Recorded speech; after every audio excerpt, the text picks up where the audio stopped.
The manager towed my car even though they had been using my parking spot for years. The next morning, I sipped my coffee and watched the chaos unfold. My partner and I own a small 8-person company that shares a building with only a daycare. Our company consists almost exclusively of higher-level professionals, a couple of lawyers, CPAs, etc. So most have their own large office, plus a couple of common areas, conference rooms, and a nice kitchen. All in all, it's about 3,500 square feet, which is obviously a lot for 8 people, but necessary for our line of work. Due to the size of the office, the lease has a parking provision that grants us exclusive rights to all 24 parking spots. Also, the daycare's parking lot must consist of only about 10 spots in front of the building. The parents would use our lot to drop off, as the daycare's lot would be mostly full with their staff's cars, and even some of their staff would park in our lot. I didn't mind at all. We had over a dozen empty spots each day, and it was nice to have the mostly happy children around in the mornings, afternoons. Until a month ago, I started coming in a bit later, at the same time as daycare drop-off. Our lot was crazy with parents, kids walking and parking, so I used their lot like they have done with ours for years. First day, no issue. Second day, the manager saw me get out and gave me a piercing stare. A week later or so, I did it again, and my car was towed. Not a warning or word from the manager/anyone at the daycare to me or our office. I went to the daycare to ask if they knew it was my car. It is a very distinctive old blue truck, and if some kind of mistake had been made. The manager came out and said it was not a mistake, and in a very rude, demeaning tone. Her exact words were along the lines of, "Unfortunately, we can't have the liability of non-staff and parents within our lot, and I'm sure the parents don't appreciate having to walk further either, or an unknown adult like you in the lot." She looks me up and down, and I am a totally normal-looking 30-year-old male, I think at least. "Don't you have some reserve spots in the back? You should really park there and let us park here." With an eye roll, she walked off. I was happy I held my tongue in front of the children,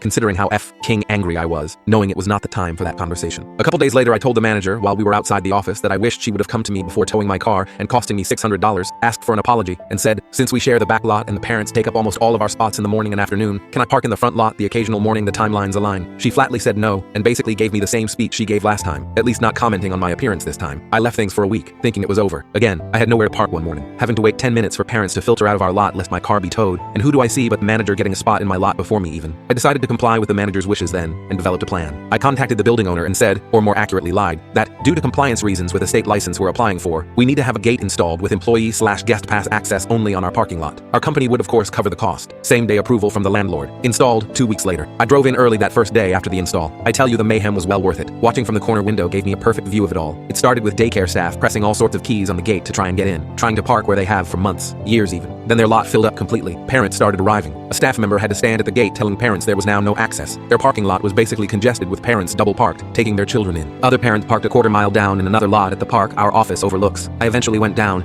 to give the manager a nice little wave and walked back up to my office. She gave me a piercing stare that just made me grin ear to ear. I guess she sent the owner a rather angry email about parking rights to the back lot afterwards, and how it's crazy one small office gets the entire thing. Apparently, she did not know we had all of it. He said him and I may have to discuss the parking provision in the future, and he also did not know the lease gave the entire back lot, but it's not a big deal to him. Not sure why he let me put the gate in. Regardless, I still have 2 years left on my lease with another option to extend an additional 5, so no plans on moving anytime soon from the office or my 24 parking spots.